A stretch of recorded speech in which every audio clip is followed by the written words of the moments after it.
mag-ampo. Mag-ampo na. Mag-prayer. Magpasalamat sa pagkaon nga atong nadawat matag adlaw.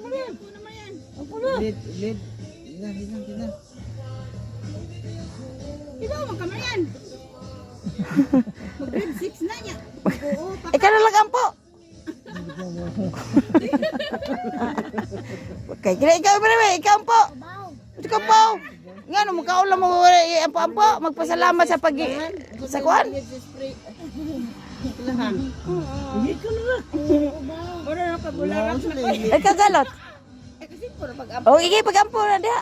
Oh, magpasalamat kay ikaw. Palagi yung kamang Bible. Hindi ikaw dapat mag-ampo sa matag adlaw.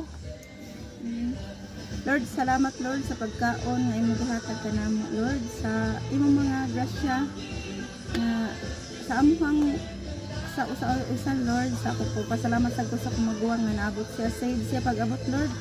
Ako kay ko pasalamat nga naa ka sa akong kinabuhi nga ang among mga problema Lord imo lang gyud isulbad. Akong ihatag kanimo kanunay ang gugma diha kanimo.